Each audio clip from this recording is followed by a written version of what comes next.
What do you do? I work at a bank. At a hair salon. At UNM.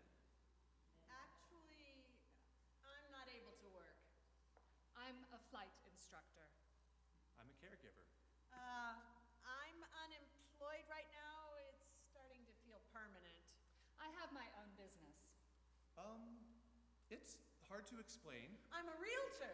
A dancer. What do I do in which job? I'm a writer. A musician. A line cook. So what do you do? Well, I'm the minister of a church. It's probably not what you think. We're really open-minded and progressive. Wait! Where are you guys going? I think we could be friends. What do you do? You know, for such a common question, this can be surprisingly sensitive. It makes a few assumptions, for one thing. It assumes that the person being asked is gainfully employed, that their job title is a significant part of their identity or is something they would want to share. It assumes they won't have to reveal something very personal in order to answer you. Most answers also reveal something about a person's socioeconomic status. Could you imagine asking that when you first meet someone? What's your socioeconomic status? Right? Or how much education do you have? This is why many ministers have called the question, what do you do, the bane of coffee hour. In the context of our church, I always encourage us to ask different questions when we're first getting to know each other, like, what stood out to you in that service? Or, what were your thoughts about the theme today? Or even the more general, what do you like to do when you're not at church? Are often much better conversation starters. At the same time, the work we do, whether it's gainful employment or parenting or household chores or something else, whatever feels like work to us, is a significant part of a life. If you are employed full-time, then by the time you've gotten ready for work and traveled there and spent the day and traveled home again, work has taken up much more than half of your waking hours. And many people who work for a living are unhappy in those paid jobs. A while back, a Gallup poll made a splash in the business world by reporting that about 51% of workers don't feel any real connection to their jobs and therefore put in only the minimum effort. And another 16%, the poll suggested, actually resent their jobs. They complain to coworkers and they bring down everyone else's morale with their unhappiness. Have you worked with anybody like that? A business school professor I know has been wondering out loud to me whether spirituality might have a positive role to play in the workplace. Not corporations as people, we're not going to pay for your birth control kind of spirituality in the workplace, right? I have not yet seen a corporation walk into church and take a seat. They are not people, right? But a different thing, could people-based spirituality play a meaningful role in work? He was wondering. Could it increase happiness and a sense of satisfaction? To which I say, absolutely. Spirituality can play a healthy and helping role in every part of our lives. Before I talk about that, there are some structural factors in American jobs that I want to lift up. Being poorly compensated is definitely associated with employee unhappiness, right? No surprise there. That has not been helped by wage stagnation and the growing gap between rich and poor, by those who profit the most from big business, rewarding themselves and each other with obscene amounts of money, while workers at the bottom languish economically. Businesses and organizations that treat people and natural resources as just a means to an end, as just disposable and not having value in and of themselves, do not sow happiness with their business practices, or not for anyone in the long run. And other abuses sometimes occur, things like wage theft. Anybody working in customer service has probably experienced abusive customers, and workplace bullying is a thing. That's an issue that many people have experienced, sometimes from supervisors, other times from coworkers, and it can involve intimidation, harassment, a climate of unrelenting criticism, even spreading rumors. These things certainly make an unhappy atmosphere. But other times, I'd guess a lot of the time, unhappiness may flow from the relationship between a person's sense of self and their work or their work environment, where self meets life, where self meets others. That meeting between self and life and between self and others, that's what spirituality is all about.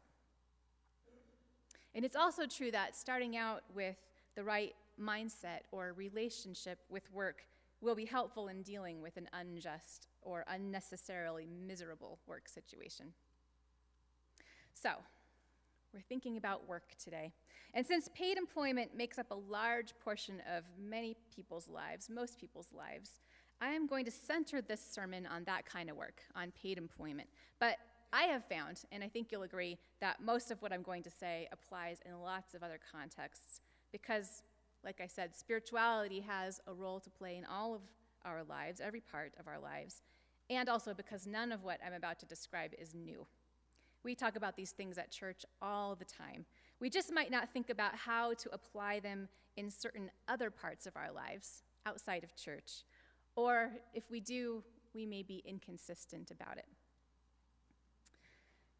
Mirabai Bush is an author, and she's the co-founder of the Center for Contemplative Mind in Society, which means she has spent her career teaching organizations, big and small for-profit organizations, nonprofits, and educational institutions, how to apply contemplative practices to organizational life. She was one of the creators of a wildly popular employee program at Google called Search Inside Yourself. Get it? Google? Search Inside Yourself, mindfulness-based stress reduction. Bush talks about the tendency to think of work as something that we have to do, and then we get to go home and be a real person. It's like we turn some part of ourselves off when we arrive at our work, our real selves, I guess, and then we just get through whatever we have to do, nose to the grindstone, until our shift or our work day is over, and then we become real again. Last week, when I introduced this month's theological theme of vocation, I explained that the notion of vocation does not have to be associated with paid employment. Rather, vocation is something deeper that has to do with that concept of our real selves. Vocation is what happens when our real, authentic selves meet service. Self meeting, and there's that kind of intersection again where spirituality happens. So if you missed last week, I invite you to check the sermon out on the church website because it connects very much with today. Even if your job title is not what you would think of as a vocation, it is possible to bring your sense of vocation to work with you. In last week's reading, we heard the words of Parker Palmer, who writes about vocation, and he said, "Our deepest calling is to grow into our own authentic selfhood, whether or not it conforms to some image of who we ought to be. As we do so, we will not only find the joy that every human being seeks, we will also find our path of authentic service in the world. True vocation joins self and service." We can find ourselves in jobs or other situations where we feel impatient, bored, unappreciated, or like a body just occupying a space instead of a whole person. In other words, we can feel not our real selves. And over time, this can cause us to feel resentment and other chronic negative feelings that can add up and even take a toll on our health. So how do we bring our whole selves to that kind of thing? We have to fit into our workplace cultures, right? We have to be professional no matter what we do. We can't just throw up our hands and say, enough of this, from now on I do things my way, right?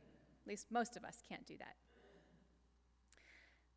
Well, what if you viewed your workplace as a spiritual laboratory, a classroom for the life of the Spirit? What if we incorporated spirituality into our approach to work? I'm going to share a few ideas for doing that. Now, because today's sermon relates to the business world especially, and because the business world loves acronyms, I've got a handy little acronym for you. The acronym is Praxis. Praxis is a word that may be unfamiliar. It's more common than lodestar, but still not that common.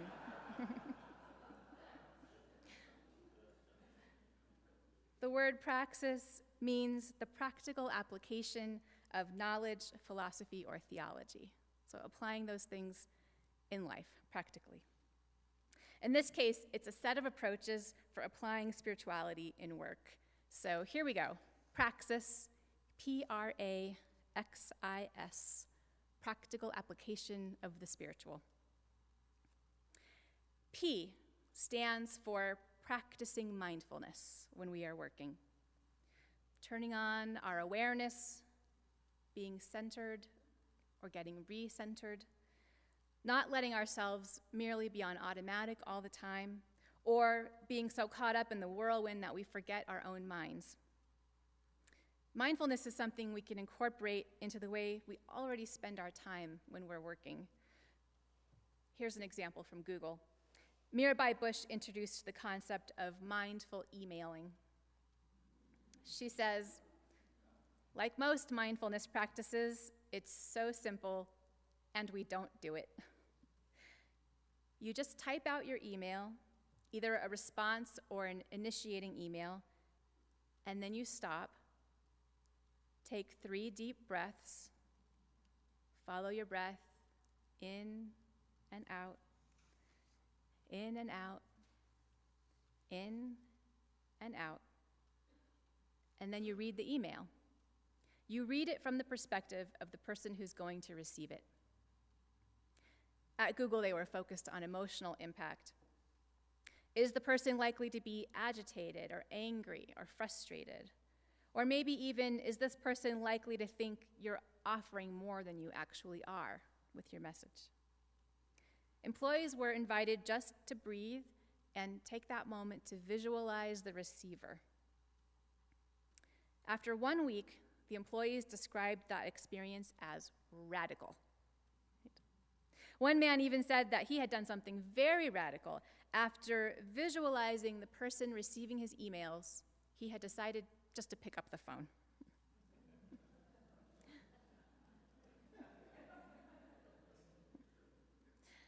Mindfulness just means spending time noticing our own minds and bodies, noticing what is in front of us, noticing the spirit or the self within, noticing the self of another person.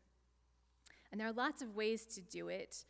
Breathing, a moment of meditation, a visualization, a short, quiet walk between tasks. When we do the work of the church in committees and teams, we often begin by lighting a chalice, and that is also a form of mindfulness. It's taking a moment to remember the deep reason for everything we do. Because it takes us off of autopilot and it connects us with the present, practicing mindfulness leads to increased emotional intelligence, like the guy that picked up the phone, and to more creativity. That's the P in praxis, practicing mindfulness. The R stands for regarding others with compassion. Last week, I mentioned that I used to work as a housekeeper, and I told you a story about Lola, a gentle, wise woman who was in her 90s. I felt so lucky to work for her. But a few years earlier, I had worked for another person. I'll call her Mrs. DeVille. Yes, as in Cruella DeVille. This woman was Cruella DeVille's mother. She was unpleasant. Mrs. DeVille was in her 80s, and she had a lot of money, nice clothes, and jewelry. I, on the other hand, was 19 and was pregnant, and I could not afford maternity clothes, so I wore my fiancé's t-shirts a lot. Not feeling too great at the time. Mrs. DeVille seemed to enjoy telling me to do meaningless tasks like dusting the underside of her dining room table on a regular basis. There was nothing there, I promise. She was perpetually unhappy with my work, and she made comments. Like the time she said, "Did you always carry a lot of weight in your behind, or is that the pregnancy?" You get the picture. She was not compassionate, and you might even call her a bully. But I needed the work. Here's the other thing. This lady had terminal cancer. Her house was perfect, like beyond perfect. So was her hair. But something in her body was out of control. She was also alone. Her husband had already died. And although she had family, I never saw any of them come to visit. I mean, who knows? Maybe she was mean to them too. But I'm pretty sure she was mean because she was terrified. Most of the time, we don't know another person's story, like what's going on behind their face or what is behind their behavior. When somebody's chronically unpleasant, though, in whatever way, it's like they're wearing information on their sleeve about their inner state. It's a sign that says, "I'm hurting." Beneath the surface, it might be that they're sad or afraid or isolated or scared of vulnerability or literally in chronic physical pain. A person who's chronically unpleasant might also just be emotionally unskillful, just unable to sort themselves out. They project their feelings onto everybody else in the form of that unpleasant behavior. And you know what? We're all unskillful sometimes. Being compassionate does not mean being a doormat. It's right to set boundaries, but we can do so while still regarding the other person as a human, probably someone hurting in some way, and we can do it with compassion. Mrs. DeVille, when you say that, I feel self-conscious. I would really like to be on friendly terms with you. Praying for another person or silently saying an affirmation for them is another good way to cultivate compassion. Sometimes here at First Unitarian, we do the metta or loving kindness meditation. May I be healthy, may I be happy, may I live with ease. You start with the self, and then you extend it outward, saying it for you, and then for someone you care about, and then for a stranger, and then for someone toward whom you have negative feelings. Why should you make such a lovely wish for someone who's being a royal pain at your workplace?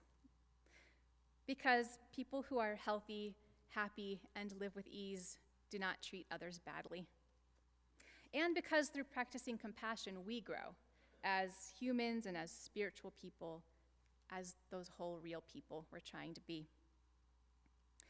We also have to be compassionate toward ourselves. One of the things that happens when we practice mindfulness is we start noticing a lot of things, including our own stuff. That's not always pleasant.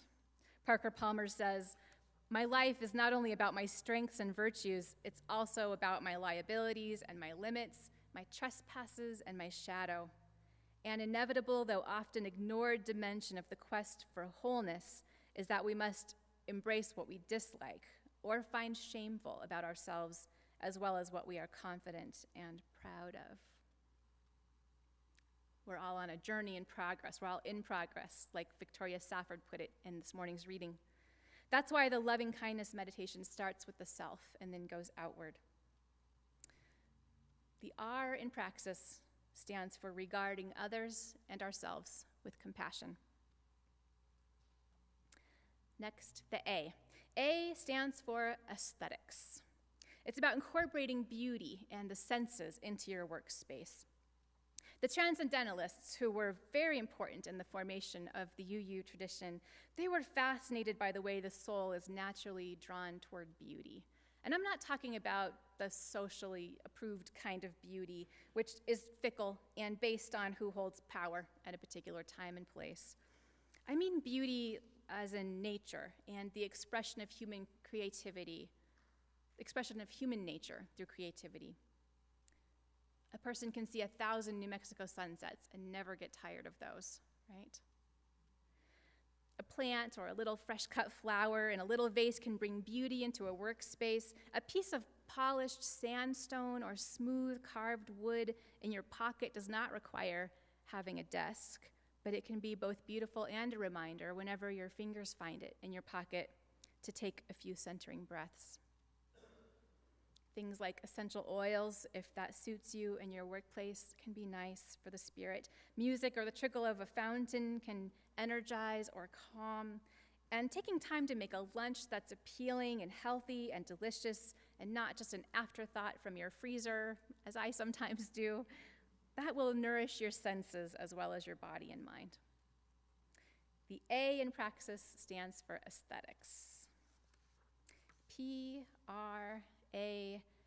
X is for exploring meaning. If you don't think your work is meaningful, maybe you've been regarding it too narrowly.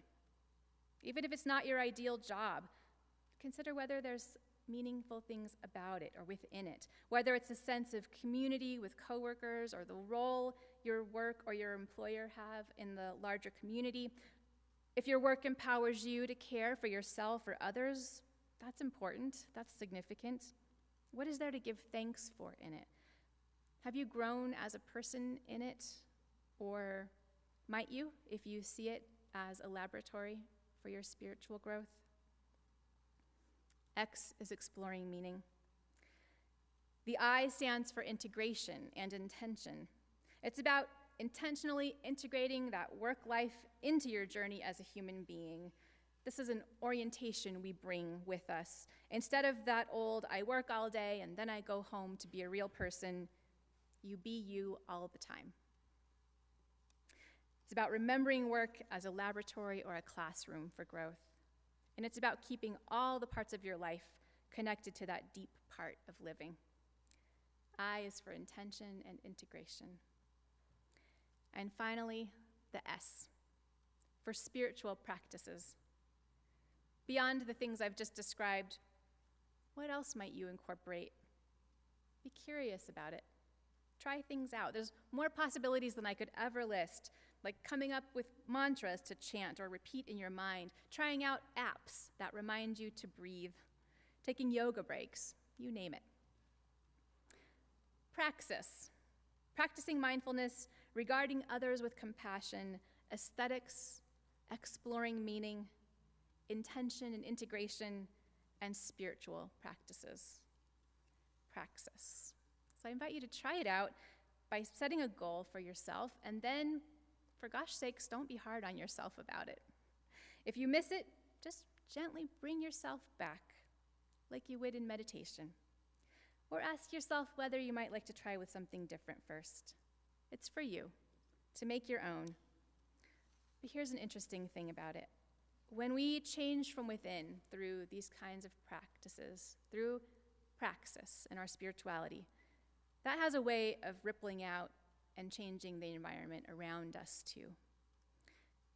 In that way, whatever your title or your role, you not only nurture your own soul and your own happiness, you also lead others with your light from within.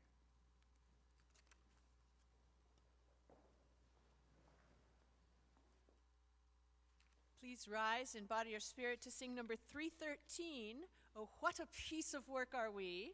And you'll recognize the tune, I believe.